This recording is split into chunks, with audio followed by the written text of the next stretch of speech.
everyone! I hope you're ready for another adventure, because today, Wayne reads Living in India. Always remember that as we go through these amazing stories and read these outstanding adventures, all you have to do is press the CC button in your YouTube link if you want to follow along with the words. Now I think that North Star will be perfect to join us for today's adventure.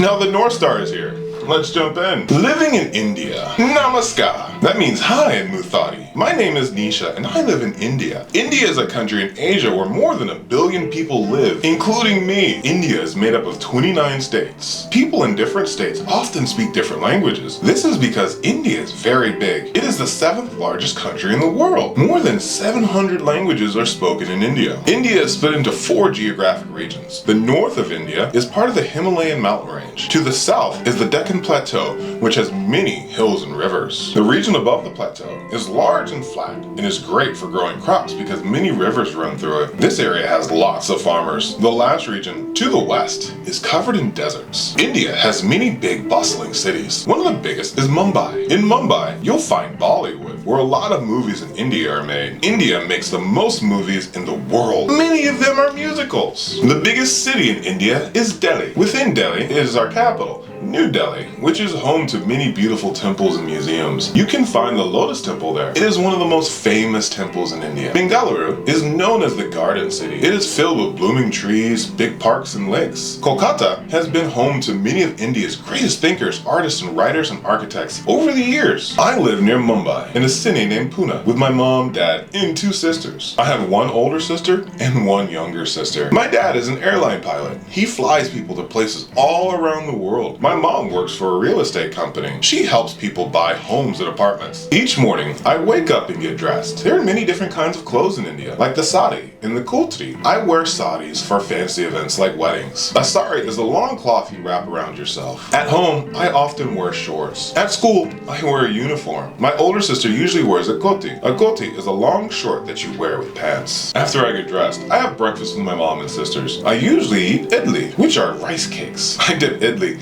in a vegetable stew called sambar. Time for school! I take an auto rickshaw to school. An auto rickshaw is a 3-wheeled car. I live 10 minutes from school. The auto rickshaw picks up other students along the way. School starts really early at 7:10. At my school, there are 2 shifts. 1 in the morning and 1 in the afternoon. Different students attend each shift. We have 2 shifts because there are too many students to have in school at the same time. There are 56 students in my class. Each day we study math, science, history, Mathi, which is the language of our state, and either art, music, or gym. Our first subject is math. We are learning about subtractions. After our math lesson, we practice reading in English and Mathi. In the big cities in India, most students learn English. It is important to learn English because many medicine labels, menus, and signs in India are printed in English. At 10 o'clock, we stop for our snack break. Today we are having flatbread with sabzi.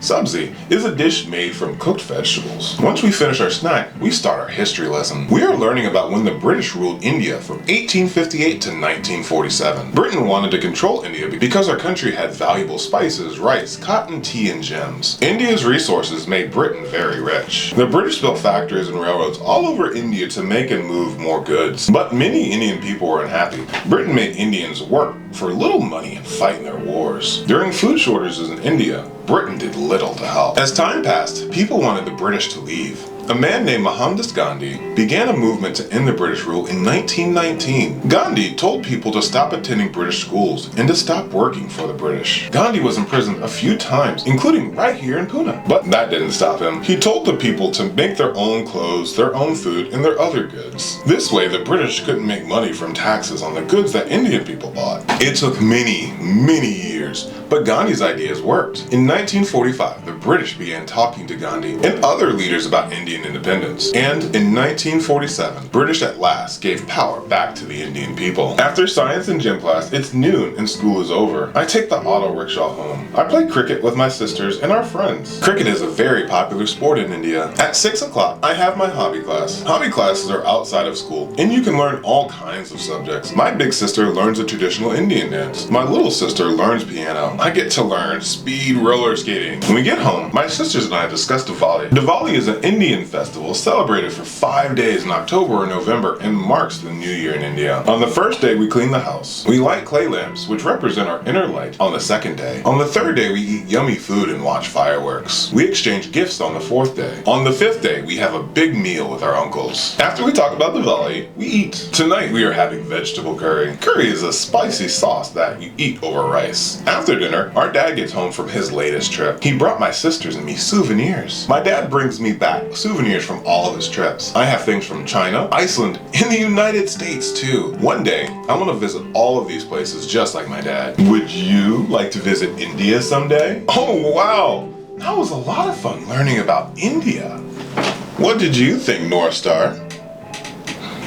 I like that part too. We'll see you in the next adventure, okay?